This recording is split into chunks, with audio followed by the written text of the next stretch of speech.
Hello, everybody. My name is Royce Duplessis, State Senator for District 5.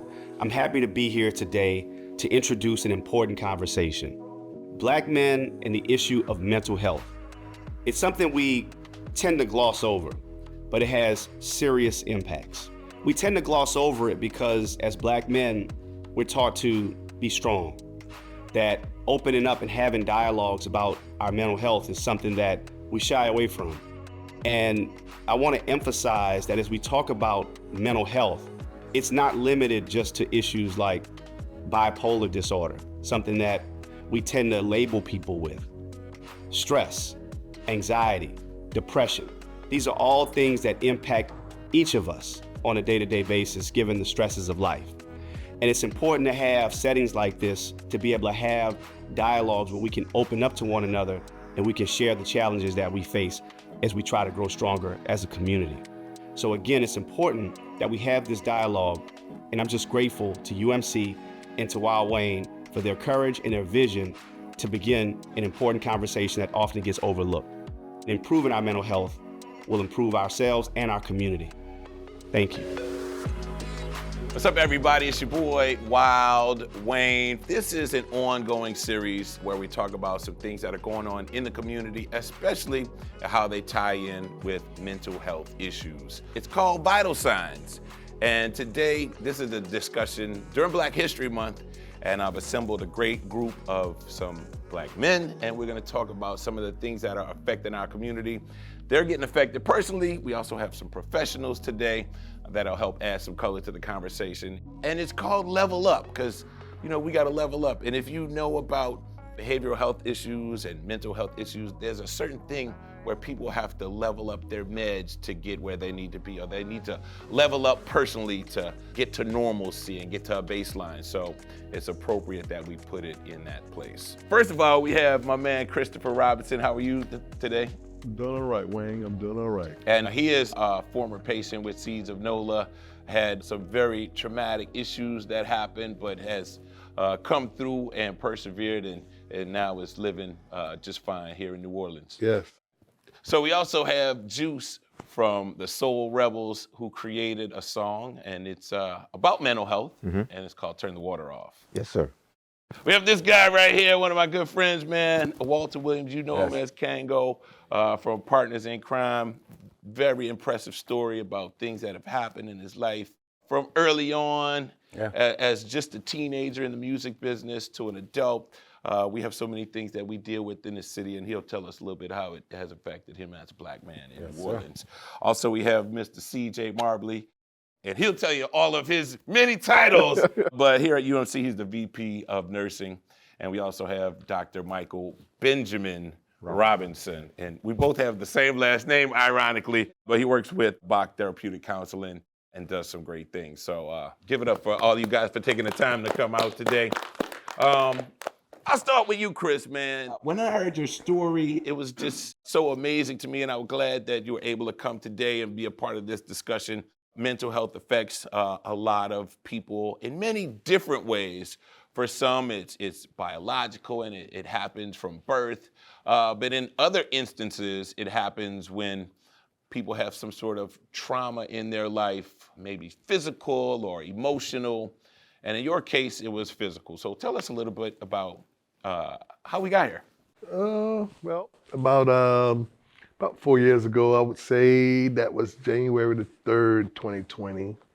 I was working with a particular company, and I was up on a ladder about 30 feet, and I had a line that was supporting the wire that I was on.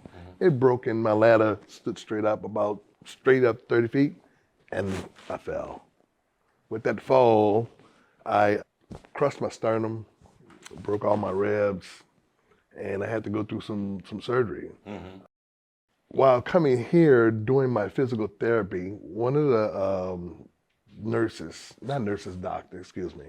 told me that I should, come and seek I'm studying right now. Some therapy? Therapy about my trauma. Okay. And I came in, and with me coming in and doing that, I met this nice lady, Miss Dr. Raho. And Dr. Rajo guided me through my trauma, which I didn't think I was having trauma, but in reality, I was having trauma. You know, because waking up at night with the out of my dreams of me falling from that ladder, that kept going for a great deal. Right. So You know? PTSD. PTSD. That's right. You know, so it was an ordeal for me. It really was. And now you're straight? I would say 90%. But that's impressive. I come a long way. Oh, that's I good. come a long way. So I'm gonna tell you, yeah, 90%, yeah. Okay, and we'll talk about that some more and how that therapy affected you positively. And you said there were some other things that you found out through therapy as well, some other trauma, not just the physical. But there are some. There's some other stuff that we go through, you know, as black men. You know. And Juice, you came up with this song. You traveled all the way to Las Vegas to get part of it done and did some of it here in New Orleans. But what is the video about that you did and the song that you did? Well, it's called Turn Off the Water. And it's funny what you said. It actually leads off with waking up at night. So many thoughts on my mind. It's a testament to my story going through the struggles dealing with my mom, emotional trauma, some physical trauma. So I just wanted to put that story into the music the best way I know how. I can try to help people. It's through the music. So it's just a story. I use two figures from the acting community in the city to kind of represent the story, tell two sides of it. And I'm the voice of reason from the Grand Canyon, from above, telling you to turn off the water before you drown. Come back to surface, look around. What do you see? A second chance at this again. Turn off the water, your new life begins. So the music, man, the music is the vessel. I'm just here. Now, in the course of the video, there's a scenario with suicide. And in our previous discussions, you were telling me there were some instances of people around you that, very close to you, that this was a reality, that they did in fact commit suicide. It did. And how prevalent is that in our community, especially with African Americans and African American males? I think it's very prevalent. We see it in our behavioral health ER. We see it in our regular ERs across the city.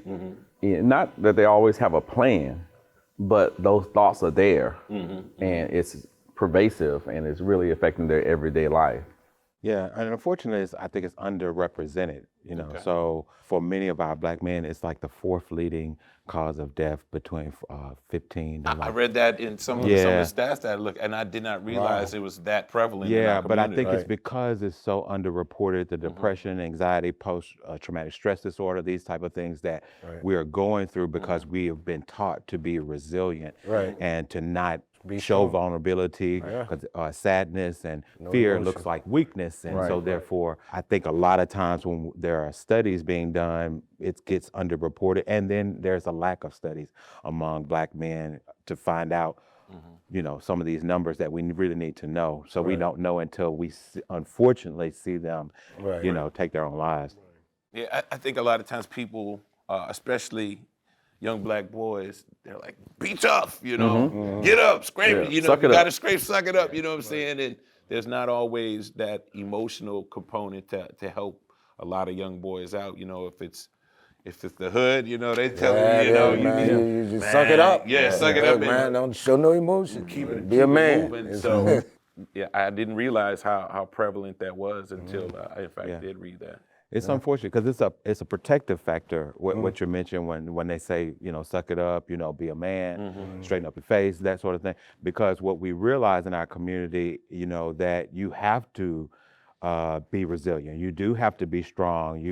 You know, in many ways, weakness might be a way that you get yourself hurt or worse in your family. So you have to show that strength. So it's an interesting duality that we have to play here because we're humans. We have fear, we have sadness and these other emotions as well.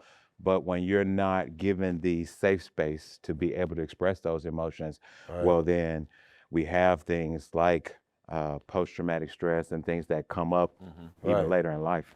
We don't have a place where young men and young boys or men, either older men, can go to and say, hey, I'm struggling. Like there's no designated safe space for them to say, I'm having these thoughts. I'm I'm thinking about hurting myself. Right. I don't know what to do with this situation. It's always like, nah, man, you good. Yeah, Suck it up. a lot of times in our communities, that space is maybe the barbershop. Right. But you still can't give them everything in Can't the give them barbershop. everything. You know? Right, There's a because lot they of don't want to open conversations. up too much. You, You know? you don't want to tell Right. them too much because sometimes they see these mental health issues or behavioral issues as weaknesses. Right. And you got to be hard when you're in the barbershop. Right. Well, I don't have any hair left, but I used to be in the barbershop.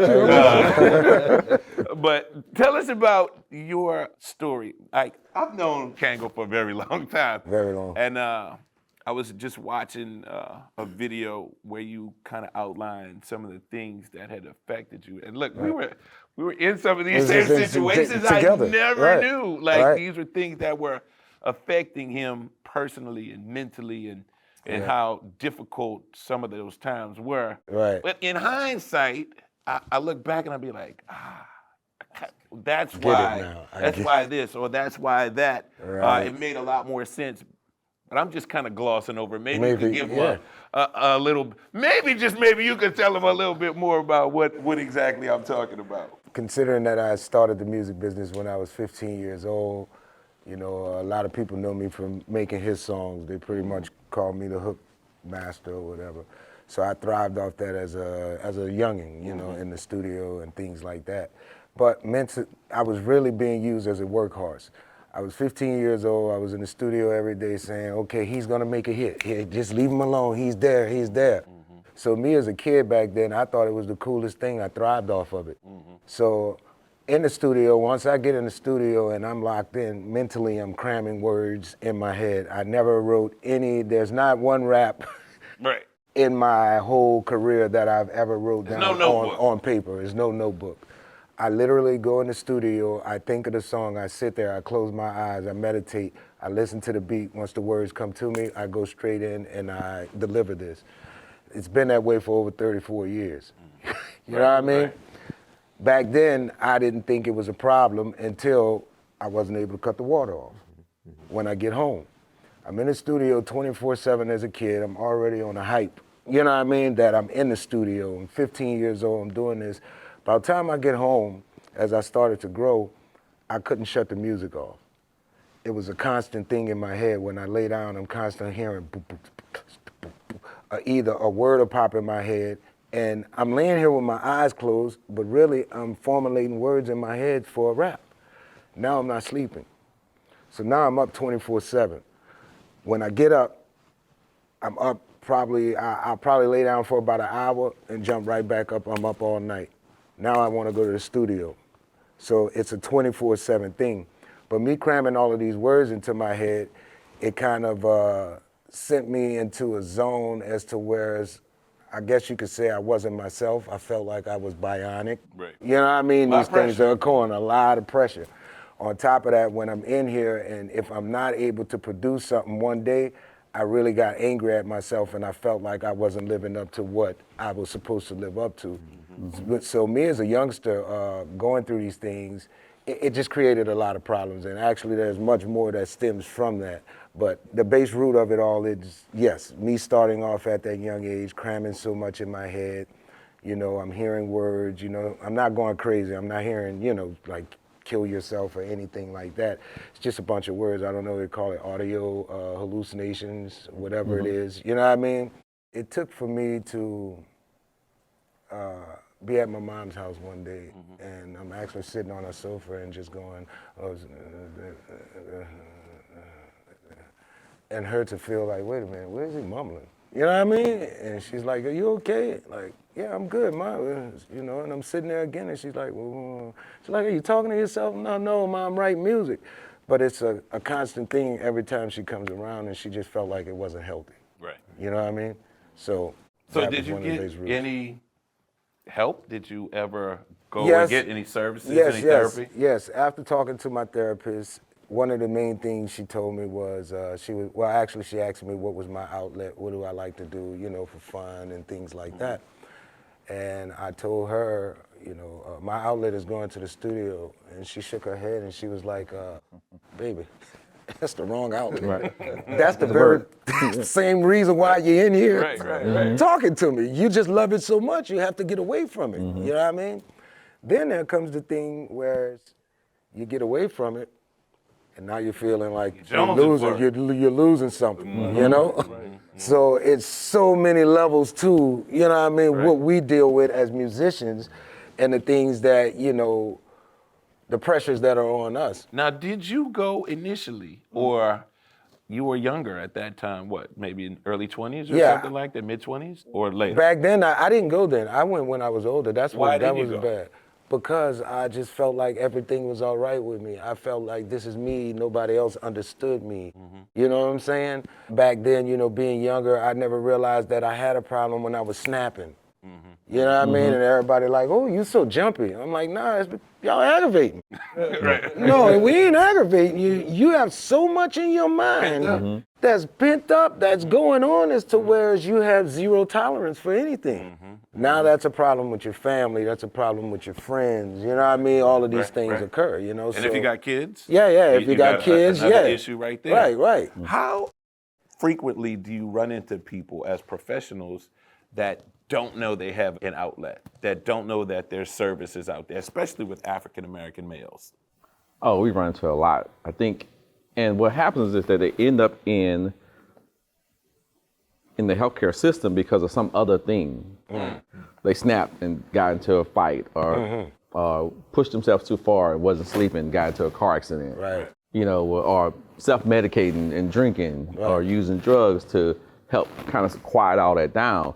And they end up in a ER or with a healthcare professional because of something happened that way.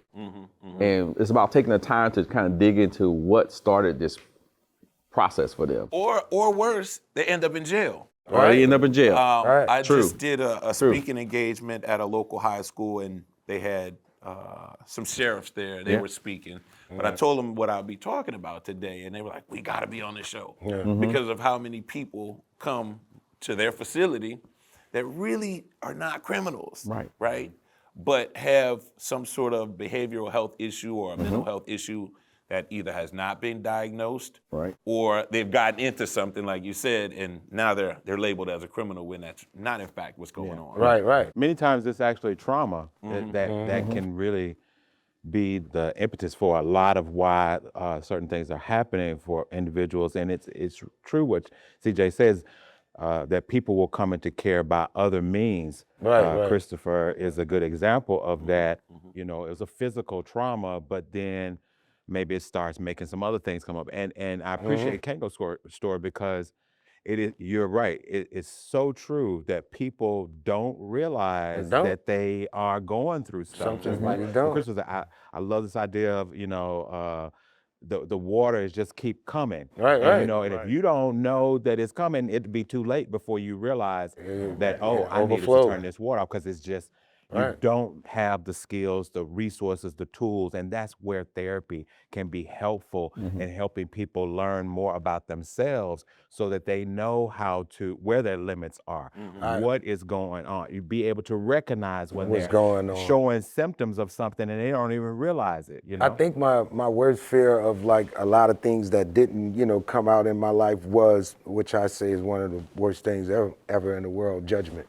You know what I mean? Afraid of being judged, or someone feeling like, oh, he's crazy, or he's, you know, he's nuts, or whatever it is, which is why, you know, I hate to judge, you know, even in those situations where you say, you know, some of these guys, they go down the wrong path through incarceration. We don't know what caused them to, you know, go down that path, which is why I don't judge, because some of these things are traumatic, some things that we don't know. You know what I mean? And we don't take the time to even figure it out amongst ourselves to see what's the ground root of that problem. Now, Christopher, you had physical trauma. I can't wrap my brain around falling 30 feet. I would imagine you have to replay that over and over in your head. How do you get past that? And how did you find out there were some other things going on? Because you alluded to it a little bit earlier, but you didn't go in depth. Getting past it was mainly praying. Okay. Believe it or not, praying. Having a faith in God was what really helped me with that. And also, Dr. Raho gave us an app on our phone. So we would come into these meetings, and whenever you would have some kind of thought process or whatever, going back into that trauma, there's an app that we can actually go to on the phone, and it's called COVID Coach. That was one of them. And some of them times, man, when I go through that particular trauma, I hit that COVID Coach and I'm going through it. And it's got the breathing pattern, teach me how to breathe and stuff like that. You know, so that helped me a great deal. I gotta say, it was a great deal. Because at first I had some real bad thoughts in my mind. Okay. Real bad thoughts, you know. Like hurt yourself thoughts? Yeah. Okay. Yeah, I did. I had some real bad thoughts, man. Like I couldn't get this me falling, man. That fall is an ordeal. Did you have to deal with it alone? Were you like in a space like, you know, by yourself or? In a sense, yeah. Oh, that's one of the in a worst sense, things by ever. myself. You know what I'm saying? So every other Monday here at the hospital, we would have a group meeting. You know, and coming to that group meeting here helped me a great deal. I gotta say that. Now, were you hesitant at first to do this group? Or did you buy in early? I'm not gonna say I was hesitant because I needed help. Okay. So I was seeking this help. I need this help because I know this is not me. Right. You know, what I'm feeling is, it's not right. You know what I'm saying? Right. So, I kind of like went into it. And like I say, once again, and I keep saying this, Dr. Rahul, she helped me a great deal. I wonder if I could mention, because I think it's something that we rarely talk about, and it really kind of, leads up from what Chris is talking about here, which is medical trauma. Okay. Which is a physical thing in many cases. So a person may have, say, kidney disease, right? And we don't talk about the trauma that comes along with people who maybe have a chronic illness. We have a lot of chronic illnesses in our community, diabetes, heart disease, and we don't think about the traumas that are even associated with maybe having a near-death experience or even just having to deal with such a chronic disease. And we're providers by nature, right? And so if you are a younger man, like, that might really mess with you, because how am I going to take care of my family? They're dependent on me. Right. And so that adds an additional stressor to you, that adds to your mental health as well. So I appreciate what Chris is opening the door for the conversation of how these physical things that happen, can really lead to mental health disorders, and we're not even aware of it. Well, let me add, I'm born and raised in New Orleans, born and raised in the 7th Ward. You from? 17 Ward. Somewhat. Great time. We got a lot of 7th Ward in the building. You from CJ? Houston. Is it? But you're from Jackson, right? Yeah. Houston. New Orleans, some metropolis that have huge African American populations. And a lot of trauma going on. Yeah. A lot. So, I think that's something to address as well. We've been labeled the murder capital of the world, unfortunately. Right. I've probably spoken at every school in the city, and you get to a question, so have you ever experienced violence? And you have 90% or better of the class raising their hand, it either affecting them directly or indirectly. So how does the frequent violence in this city create behavioral health issues and mental health breakdowns? Yeah, that's a good question. I actually meet with some guys that have come to counseling really for just that very reason. I think of this young 33-year-old guy who was coming in. Now, this is a guy pretty much exactly what you're describing. Streets of New Orleans, gang violence, a whole 9 yards. Would have even admitted to having hurt, maybe even ended other people's lives and what have you. Right. Only 33. Comes in, he has a 3-year-old son. And he's like, Doc, I don't understand what's happening. How he described it, he said, sometimes I go sideways. I was like, well, what do you mean by that? What he's really describing at that time was a panic attack. Oh, Right. He didn't really understand what that meant. And so I'm getting the symptoms, like shortness of breath, you feel like it's doom, and yeah. And so if he's trying to figure out, well, where is all that coming from? As we're starting to talk, we're putting together, he done cousins, friends, family members, violent deaths all around him. And he's only I think he has some survivor's guilt. as well, because he got cousins and other family members that have died. Right. And now I think really the connection was that 3-year-old son, because he's realizing now that his son is about to go through the same old type of thing, the thing. same Right, thing. right. He can't protect him from Right, that. right, And right. so now it's all hard. hitting him. It's Oh, all yeah. coming back to That's him. right. And now he's really like, what? Oh, that's what he's panic attacks? Right. More than likely, because we have unresolved issues that we're not dealing with a lot of times. And that's why That's we true. need this. That's true. That panic attack ordeal is It's real real. true. It's I real. went People through don't that, believe it. man, So, thinking I'm having a heart attack. so this happened like in your sleep or in your everyday? No, this would be more of an everyday ordeal, and I couldn't explain it at first. So, man, I'm running to the emergency room like, what's going on with me? Physically, it feeling like Your heart about like you're having a heart attack. Like your Tight chest, chest get tight tight. chest, Can't real breathe. tight Yeah, chest. you have to take your deep neck, breaths. you like you like a muscle spasm, like a real bad muscle spasm. Like if you try to turn a certain way, man, the pain from that. Right. So you freaking out. I'm like, oh, what's going on? Right. Emergency room, here I come. I'm going. Right. And literally, it is a mental health reasoning for that physical manifestation that you're seeing, the cramps or the that you might be experiencing, Right.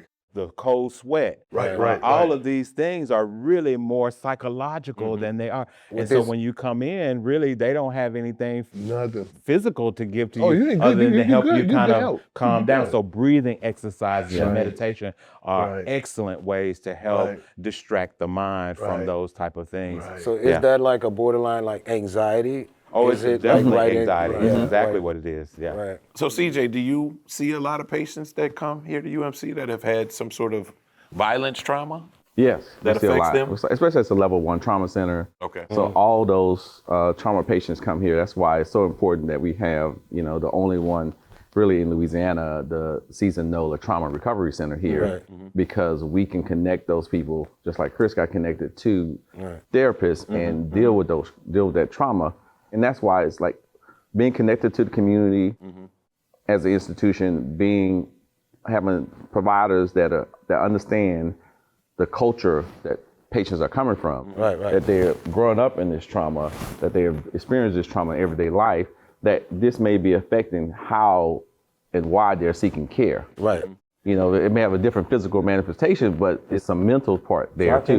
How can we advocate to get a program or something in the school systems to where kids can actually have a class to go to weekly basis?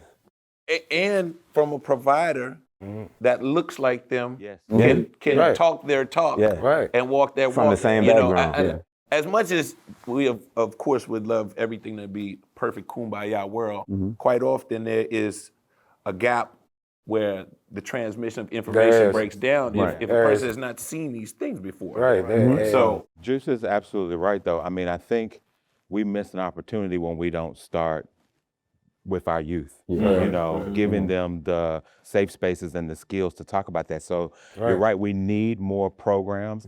I don't want to disparage those that are out there doing it, because there are some groups out here in New Orleans that are doing fantastic work. They're really trying to get to the youth and be able to help them as best way that they at the can. core. But it's not enough. We got a lot more So work to was do. that like they don't have enough funding? Well, is that what that meant? I didn't Yeah, yeah. You can take that as a part of Right. it's systemic. It's, Right. it's so many different layers to Right. why we are in the social dilemmas that we are in. So it is funding. It is a lack of representation of people looking like us doing the work. It is accessibility. It is transportation. It is all these social determinants of health, as we call them, that keep people from being able to access care. But having some regular type of safe space programs for young people is important. So organizations like mine are trying to work with the Juvenile Justice Center and the Juvenile Justice Court to try to create additional programming within schools that are more preventative, because if we recognize that a young person, for example, is missing a lot of school, systemically, there's probably some mental health things that are going on with that, and therefore we can intervene by looking at some of those early detection or indicators that say, maybe Or it this could be kid is something going going on with the family. Oh, most definitely. Oftentimes it is. So you're absolutely right. One of the things we're doing for kids as a system, with LCMC Health, we have Thrive Kids through our Children's Hospital. and they're going into the schools and helping provide and connecting kids to care. So that's another option as we grow and provide more resources for children. Thrive Kids is there to help at the school level. It's so important because we're losing a lot of our kids. Like, let's face it, here in New Orleans, you know, So our murder we're gonna rate. talk about it. Yeah. Like we gonna. Our murder rate. Kango lost his son to gun violence. Yeah, I lost my son in 2022 to gun violence, and it actually was the most senseless thing ever. Once I heard the story and what it was all behind, it was just like nothing, like, you know. And me myself, you know, when I hear you speak of your moment constantly playing in your head, you know, as a father, you know, you have a kid. You know, my kid was in his 20s when he, you know, got shot. It kept playing over and over in my head because I was the first one there once my daughter called me and said, Dad, I heard, you know, some shots of what have you. I was in the space by myself. I totally, like, you know, I had a camp house out in Mississippi. You know what I mean? I'm calling when we going fishing. Yeah. He not answering the phone. He just will not answer none of my Yeah, calls. I mean, I'm just sitting in the wilderness on the balcony by myself. My family's back here in New Orleans. I chose to just sit out there with an idle mind, which was the worst thing to do, brother. Right. That was the worst thing to do. It was just me, the squirrels, and the raccoons. It was not a good, And you bad know, thoughts. yeah, Bad thoughts. Very bad thoughts. Right. First of all, us as men, we already know our number one motto: we protect our family, don't mess with our family, our money, any of these type things, you know? So, of course, I can be honest, when someone kills someone that close to you, senseless, things run through your head. Right. You know what I mean? It's nothing that I wanted to act out, but yeah, of course, in my mind, I'm saying I want to kill him. You know what I mean? Right, He didn't touch my child, like, you know. Plus, I'm a man. Dude, I have an oath to my child. Look, this is my boy. You know what I mean? All of these things are going through your head. Not only that, every night I lay my head down, something's gonna cross my mind, whether it's the first time I taught him how to ride a bike, the time I made him get out my house and go fight. You know what I mean? Don't keep running in my house. You know what I'm saying? You gotta go out there and defend yourself. You're not gonna keep running. The first time he graduated, when he, you know, from kindergarten, all of these type things, every night something runs through my mind. Why? Because I miss my kid. Right. You know what I mean? That's the trauma. So with me being out there by myself, dealing with these things, it began to give me, you know, dark thoughts. I began to fall deeper into depression, the random crying, you know what I mean, just being emotional all of the time, you know, and I was this way after his death. Well, put it like this, when my son got killed, 2 days later, Hurricane Ida hit. Wow. I had to leave the city. So you got to leave the city with that on Yeah, your mind. so too. my son dies. Right. The day after that, we're talking about, it's Ida, we need to leave. I'm like, no, my son just got killed. The day after that, which was the third day, we made the decision we had to leave. So you couldn't even bury him properly. I couldn't even Yeah, bury. My son timely is not basis. even buried. Right. The city, to me, the first thing that hit my head was, they're never gonna find these guys. They just killed my son and a storm is about to happen. Everybody's going every goddamn where. The odds of that. What's the odds of that? They're never gonna find these guys. So now I'm feeling like, oh, my son, he's just gonna be a number. Right. I got to pick up, now mind you, I got around this time, I had a 5-year-old.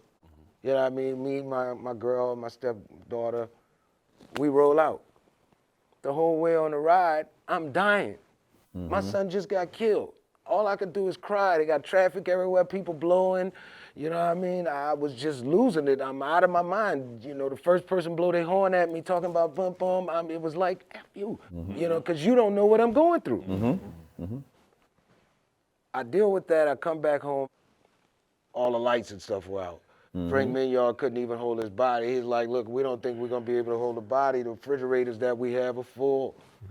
So wait a goddamn minute. I lost my son. A hurricane then hit. I had to flee for the hurricane. I come back after the hurricane. I might not be able to bury my son. And I got a hole in my roof in Harahan. You know what I'm saying? Now you The got roof is damn near all off. this stuff, all that. So all of this stuff is, I mean, it came down on my shoulder like a goddamn sack of bricks. I get back, my family, they're like, oh, we have to watch Walter. Walter, are you okay? Once again, I'm fine. Everybody just leave me alone. I wanted to be to myself. What? 2 weeks after my son passed away, I come straight home. I went straight up on my roof to put a tarp on it. While I'm on the roof, I get a call from my cousin. And she said, hey, cuz, what you doing?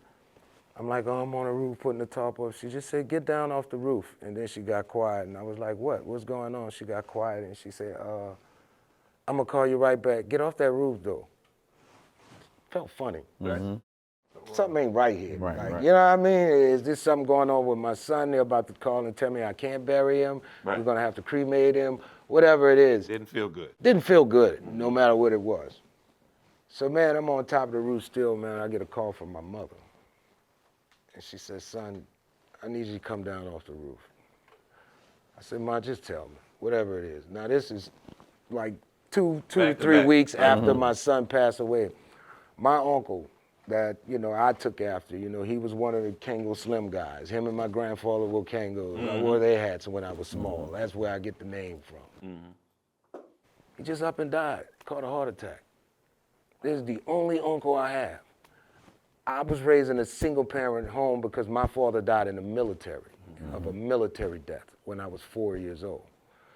The only guy that raised me was my grandfather and my uncle. You know what I mean? If another guy came into my man's life, which is only one guy I respect, was a guy named Mr. Herbert. You know, he's one of the guys taught me how to fish, how to be a man. You know what I mean? So I've always respected him. The only uncle I have. So this is, you know, I lost my son 1 week, then 3 weeks later, I lose, you know, my uncle. Still haven't buried my son yet. Right. So I'm like, how the hell are you gonna bury uncle?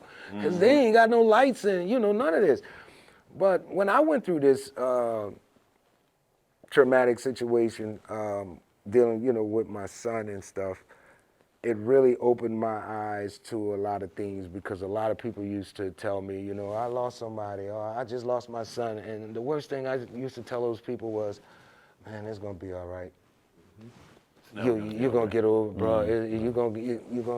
It's never gonna be all right. I had to tell myself, man, I would never tell nobody else that again. Right. They literally teach you that as a mental health therapist. That's one thing, maybe in other areas of care as well, that you don't tell people it's going to be all right because you actually don't know that. Right. You don't know that it's going to be all You right. don't know. And for me, myself, when people started, you know, telling me that same thing, oh, it's going to be all right, Kango, you know, here I am. Like, not being myself, dude. You can't tell me when to stop grieving or when to hell. Or what. Now you're like, no, Kango, look, bro. Leave me be. Now I'm becoming something that I'm not. Right. Through all of this rage and this anger, like, you know. And I really feel like, you know, if I could, you know, touch somebody out there to tell them this, don't go through that alone. Right. Yeah. Exactly. That's why there's people like these two guys that are here to speak to you about these things. That's right. Because I really literally put myself through hell thinking that I can do this on my own, forget y'all, I'm gonna make my way through this. I went through that, I'll be honest with you, for about 2 years. 2024, I started pulling myself But back you know, I think because he was kind of ghost for a little minute. I was ghost. But I think he brings a great point. Like, we see Kango performing, him and Mina doing their thing. They've been, And I still was performing, doing all of this. and I bring that up for a reason. Yeah. We see them still maintaining some semblance of order, at least on the outside, right? But this is just like a microcosm of how often this happens in our community, especially as men, where we're supposed to hold it together. We got to make sure the family's straight. Right. We got to do that 9 to 5 or whatever those various things may be that we have to all hold together because we're supposed to be the rock. You as professionals, like, what can we do to let people know there's options out there, that you don't have to internalize all of those things? Can I interrupt you on this? Because I want to say this one thing. We are taught to, you know, hold everything in, and around that time, I didn't even let my friends know what was going on, but somehow you knew. because he just came to me one day and you say, bro, are you all right? And I did. You know what I'm saying? And me, me trying to hold it up and trying to say, I'm gonna work through this, I'm gonna be that man. Really, I should have been saying, wait. I'm going, oh, I can't deal with it. Like I did a panel, and it was called, big shout out to Kim DeLosa. She did a panel called Who Takes Care of the Caretakers? Right. Yeah. And I was invited to be on it because I've done so many things with so many community people and organizations, and I had a nonprofit for 20 years. But one of the things that came from it was like, it's kind of cliche.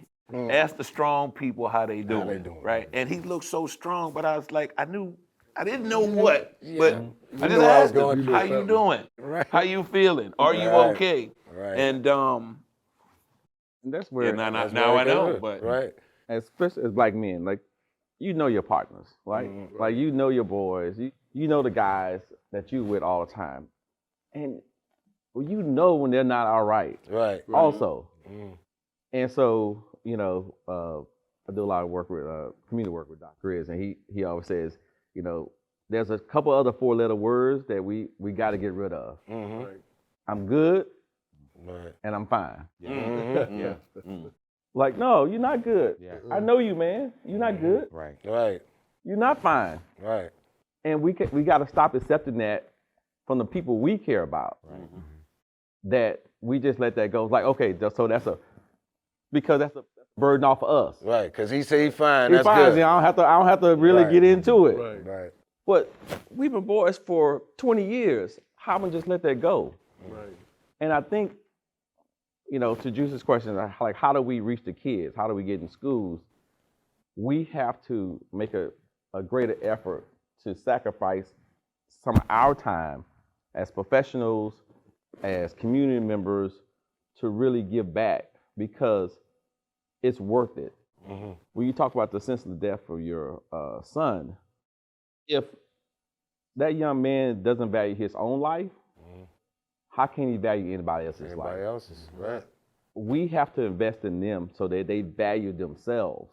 you know what they say, hurt people hurt People, people. yeah. Right. That's true. And that's a reality. It's worth it. It's worth putting our finances, our time, our talents, all those things into the young people in our community to help them through these moments, through that, with their trauma, with their daily life. Because if we don't, we're gonna sit on the other end.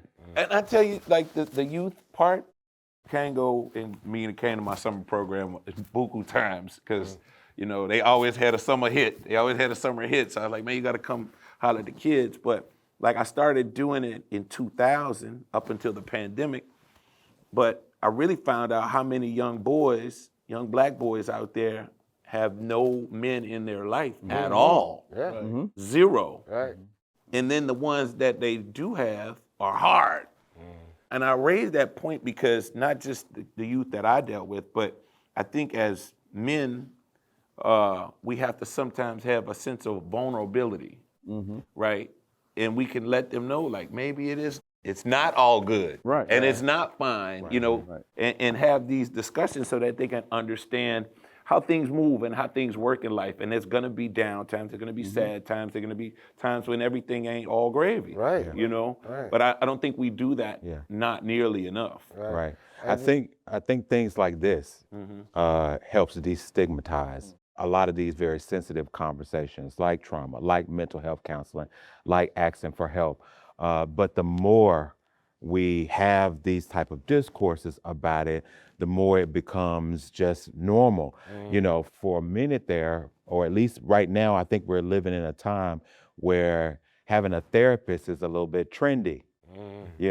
So I mean, we might be able to utilize that a little bit more and more because relevant. it's common. I'll sit at dinner with black folks, and they'll say, "Oh, my therapist told me," and that actually just opens up the conversation. And that People was are like, taboo before. Yeah, it was Right. oh, yeah, Every absolutely. time. We're talking Very about as much. little as Very much. 10, 15 years ago, it was a lot more As taboo. you said, you went to And therapy, I'ma they're tell like, you, you went to therapy. COVID really Right. made a big difference Right. with a lot of that stuff, because COVID put people in positions that they were just not prepared for mentally or physically. and it drove a number of people into counseling, Right. telehealth counseling, and fortunately, our insurance providers, whether it's Medicaid or whether private insurance, really quickly started getting on board with offering telemental health services because we couldn't go to offices and what have you. So that has stuck. And that's another accessible way for people to get into mental health counseling and other services through telemental health, because we live in a state that has a lot of rural areas. If you're not in New Orleans or Baton Rouge or maybe Shreveport, you're traveling miles to get to see somebody in person. So that might be a viable option for you. And again, your insurance providers, including Medicaid and private insurance, oftentimes will pay for that. Right. And I think as a community, we have to keep pushing for that they keep paying for those things as a society, as a state, that those telehealth visits are still funded and reimbursed properly so that we can keep having it for people. Did you utilize telehealth in your journey? No. No. No. In person. In person. But he did mention apps, though, and that's Okay. another Yeah, the area app. in which a lot of people are starting to utilize various different mental health services. And again, it's about access, because if you're a young person and maybe not have a good transportation or the money or what have you, you might be able to use an app like the one that you mentioned that can help you learn techniques, give you an outlet to talk, direct you to other resources. So yeah, use those different apps out there, especially the ones that have evidence-based practices behind it, so that it shows that it actually does help. Right. It helped me. Yeah. That's great. Because There's you may have a young endorsement person right there. who is in the family who don't believe in therapy, Right. but I didn't believe in it. But I they can tell you now, but they I can get didn't an app believe that in can start helping. Anti-therapy? I was anti-therapy because you got to think about it, bro. Me being raised by my grandfather is what, 96 now? You know what I mean?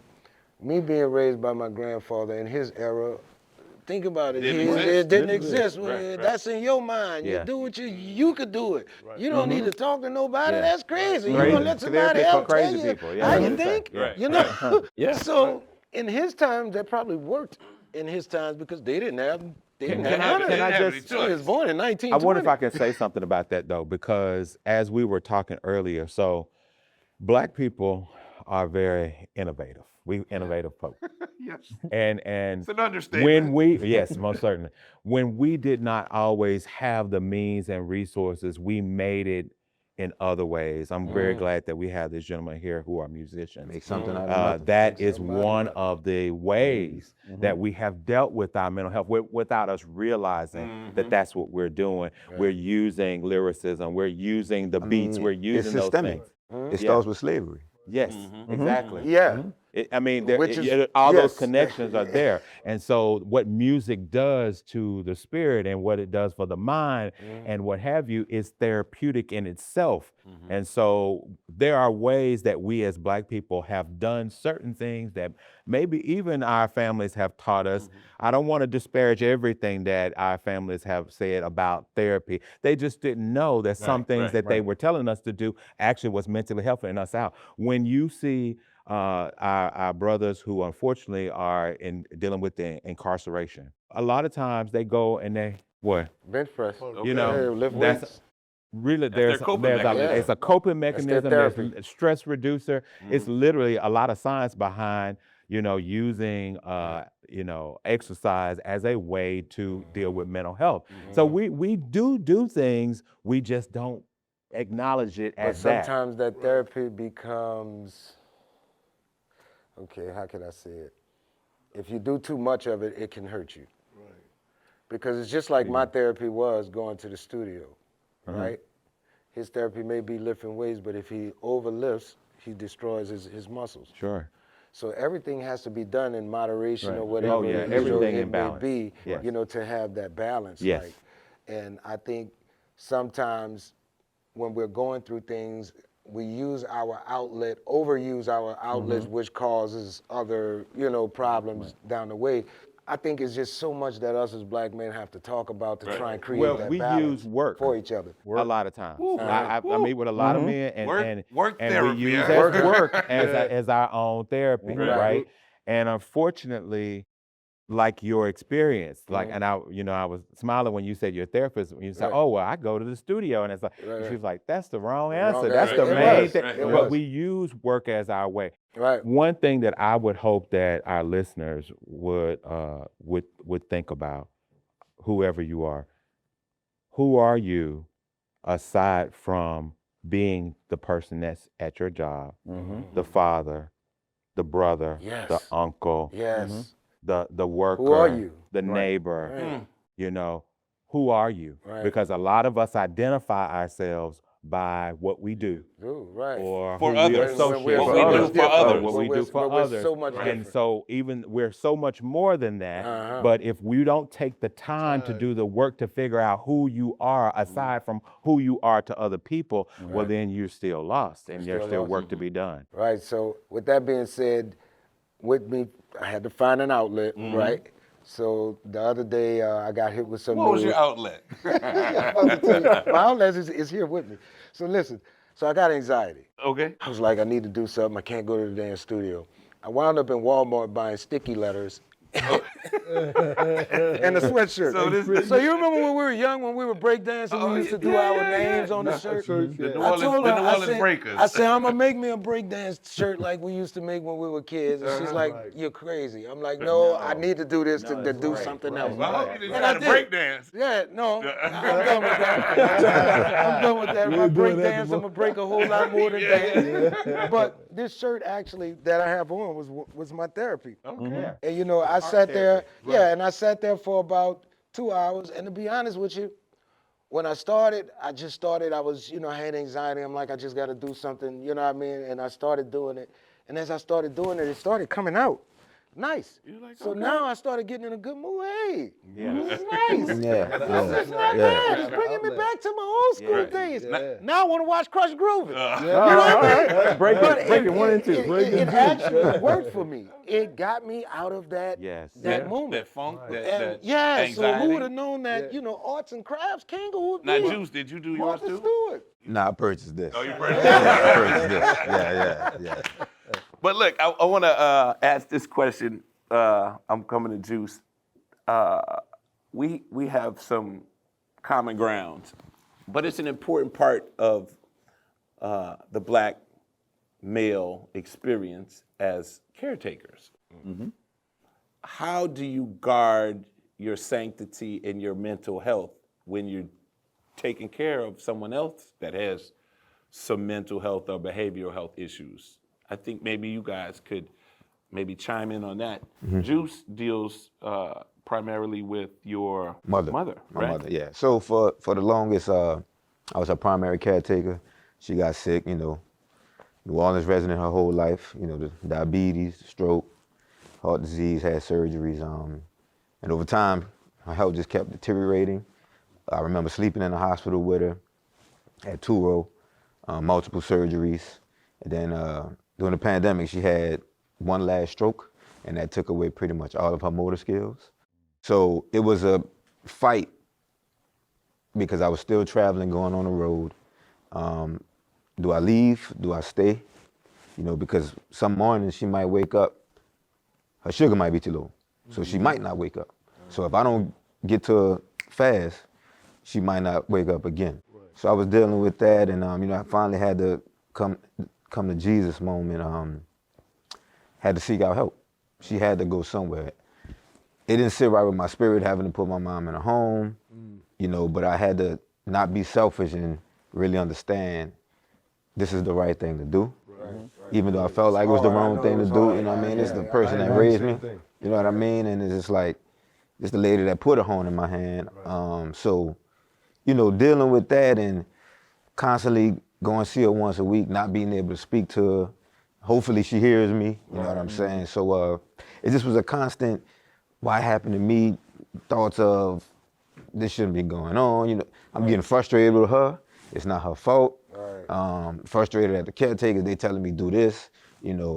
I feel like she shouldn't be doing this. So it just was a lot. It's very difficult when you have a loved one and you feel helpless. I feel like, Juice, a lot of what you described kind of sounded like grief, like going through a grieving process.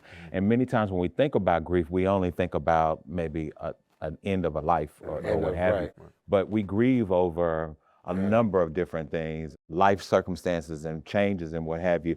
You know, while she may not have passed away, what our understanding of this person is, and like for your sister, you know, thinking that, oh, well, she'll never get back to baseline. So one can grieve over the loss of that as well. And so if we're not conscious of the fact that we might be going through grieving processes, you know, people might be aware of these stages of grief, and they can involve things like anger, you know, and as a therapist, what I will always try to help people with is, no, we need to feel your feelings. If you need to be angry, okay, that's fine. If you're angry with the doctors, if you're angry with yourself, if you're angry with God, you know, let's process those feelings. The problem would be staying in one of those stages as opposed to getting eventually to kind of an acceptance of this is what the reality is. So even making the hard decision that, hey, I can't provide the care that mom really needs, so I have to make the tough decision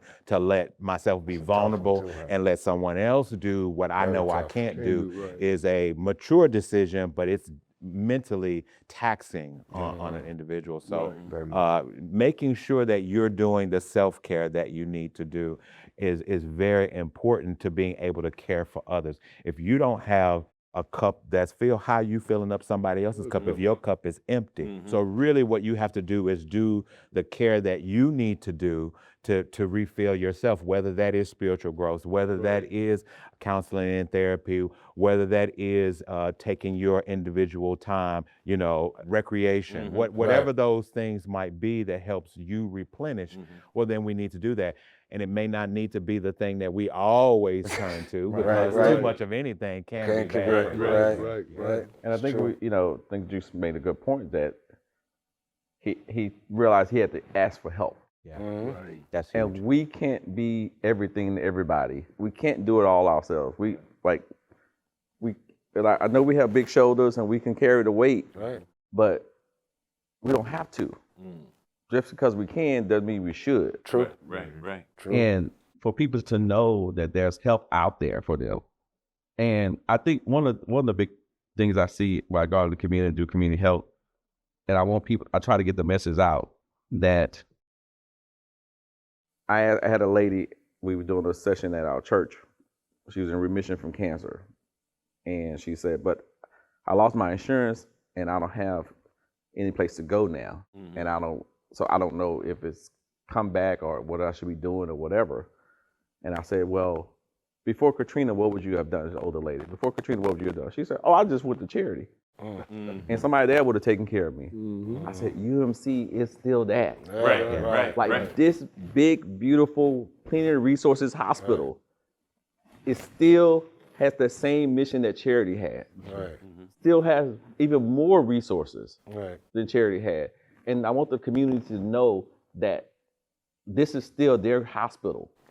And I think sometimes because it's new and pretty and fancy and have all these things. For us. Can't be for us. They don't have a hospital anymore. So look, I can't go get no help in there. I don't even know how to get in the door. This is a perfect time to interject.